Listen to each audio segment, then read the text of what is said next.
3 years ago, the death penalty for those convicted of first-degree murder was replaced by an alternative: exile to a remote island prison. Now San Bernardino Island, or Prison Island, is where society's most dangerous offenders are sent. Escape is virtually impossible, surrounded by deadly minefields, with the only narrow route for boats heavily guarded by military destroyers. A team of TV journalists is gearing up to film a documentary about the latest prisoners sent to this notorious island. Among the new inmates are Bobby, a participant in a $2 million heist; Lee Phillips, who bombed a bank over a refused transaction; Eddie Collins, who killed a police officer; Bunny Campbell, responsible for her parents' deaths; Joylyn, who poisoned her husband; and Dr. Norman Milford, a convicted serial killer. The most recent addition to this grim roster is Carmen Sims. Arriving on the island, Carmen is escorted by a guard who reads her rights before leaving her alone on the shore. Her first chilling sight is the bodies of deceased female prisoners in the coastal waters. Setting up a makeshift camp for the night, Carmen remains unaware of a man watching her from the cliffs. She struggles to start a fire, and soon a stranger appears and offers her local tobacco. She refuses, but he introduces himself as Dr. Milford and mentions that other prisoners are camped nearby, noting that around 40 remain on the island. When Carmen inquires about the number of women, he smirks, wishing there were more, then claims innocence. Unlike the others, Carmen only smiles in disbelief. The following morning, Carmen heads to the prisoners' camp, where Bobby, the self-appointed leader, holds command backed by his loyal assistant, Mac. As she walks into the camp, she notices the stark gender imbalance. Many men, but only 3 women.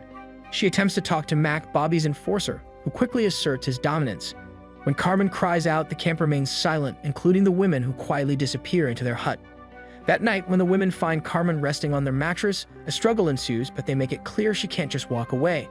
They tell her that women are considered valuable on the island and escaping isn't an option anyone would allow. Despite this, Carmen resolves to change things. By morning, however, she's forced to join in the communal labor, plowing land to establish a future garden. After an exhausting day, Carmen asks about anyone who's ever tried standing up to Bobby and his gang, only to learn that escape attempts often end in uncertainty. Occasionally, skirmishes break out among the men, but Bobby and Mac ruthlessly maintain control. During the day, as the women labor to build a storage shed, Carmen's hands become blistered. Dr. Milford tries to assist, but Mac, the overseer, harshly drives him away. In the evening, the women prepare themselves, but when Monk enters, he announces that they're all on night duty, except for Bunny. She belongs to Bobby and only answers to him. By morning, the women distribute food to the men and witness a brutal fight break out.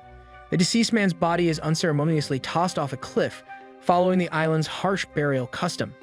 After lunch, the women head to the stream under the watch of prisoner guards to do laundry, but they are ambushed by a group of convicts who refuse to live under Bobby's oppressive rule. These renegades kill the guards and take the women with them. Furious, Bobby orders his men to hunt down and reclaim the women. That night, the escapees gather around a campfire, savoring fresh game and relishing the thought of Bobby's anger. New relationships begin to form within the group based on mutual respect rather than force. Yet Teller feels left out, and his frustration escalates into a scuffle, but the others quickly put him in his place, establishing that violence has no place here. The next morning, the group prepares to relocate, as they must keep changing camps to avoid detection. The constant moving exhausts the women. At the stream, Lee discovers saltpeter, and with sulfur and chalk, they realize they can craft black powder to make grenades. Carmen contributes by bringing the toxic herb that can be turned into curer poison, a skill she learned from her grandmother, who practiced folk magic. Meanwhile, Bobby intensifies his search, ordering his men to comb every inch of the island to find the escapees. The next morning, Bobby's men launch an assault on the camp, igniting a fierce battle that leaves several dead. Cornell sacrifices himself, holding off Monk to allow the others to flee, though one man is gravely injured. Determined to save him, a group member fetches the doctor, but sadly, it's too late. The following day, the escapees gather to discuss their options. They can't keep running endlessly. They conclude that the only way forward is to confront Bobby and his gang. Lee begins crafting grenades, and Carmen prepares her poison. After burying their fallen comrade, the doctor decides to stay with the group. Back at Bobby's camp, one of his men constructs a basic radio, and Bobby manages to tune into the correct frequency. The men carefully grind the gunpowder ingredients under Lee's supervision, creating functional grenades, each ready to explode with just a lit fuse. Meanwhile, Bunny wanders off to the waterfall, where she's soon discovered by Bobby's men. Around the same time, Bobby overhears on the radio that a supply boat is scheduled to arrive in the morning. The group follows Bunny's trail and watches from a distance as she is tied to stakes on the beach. Bobby begins whipping her with a belt, but the women know they are no match for his gang. Suddenly, Bobby spots an approaching police boat and he and his men hide among the rocks. The police officers begin unloading crates of supplies onto the shore. One officer, moved by Bunny's condition, approaches to help her, but a prisoner swims out to the boat, kills the remaining officer, grabs a rifle, and starts shooting at the police on the shore. Bobby's gang, emerging from their hiding spots, quickly arm themselves, leaving one man to guard the boat as the others head back to camp.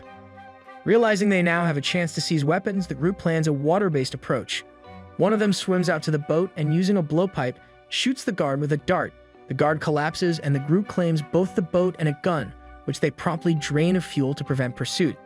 The doctor rushes to Bunny's side to tend to her injuries. Back at the camp, tensions rise as Bobby accuses Monk of cowardice, but Monk defends himself, arguing that they've lost too many key allies already. That night by the campfire, the doctor shares his story. Convicted for turning off life support for a patient who had already passed away, he now has no desire to return to a world that rejected him. At dawn, the group advances toward Bobby's camp, but it appears deserted. They lay out their strategy, dividing up into designated positions. The women prepare gas cans, with Bunny assigned to pour gasoline into pipes leading to the storage area and ignite it at the right moment. As the others brace for the attack, a sudden explosion takes out one of Bobby's men in the camp. Chaos erupts as no one fully grasps what's happening. Bobby and Monk grab the captured weapons and open fire. In the ensuing shootout, Cornell is tragically killed. Bobby takes cover in the storage bunker, firing relentlessly. Lee, determined to end his onslaught, grabs a grenade and charges toward him. The grenade explodes, but Bobby narrowly survives and retaliates, fatally shooting Lee in the back. Monk, injured, limps to Bobby's bunker, pleading to be let inside. Together, they continue firing, but Monk grows frustrated as Bobby's reckless shooting wastes ammunition. Meanwhile, Joy signals to Bunny, but Bunny, paralyzed with shock, forgets her role. She tries to assist the wounded, but is shot. The doctor rushes to her, hiding her in a safe spot before moving to the pipes, where he releases gasoline into the drainage and sets it alight. Bobby only realizes the danger as the strong smell of gasoline fills the bunker. In a final fiery blast, the bunker is engulfed in flames and a burning Bobby stumbles out enraged.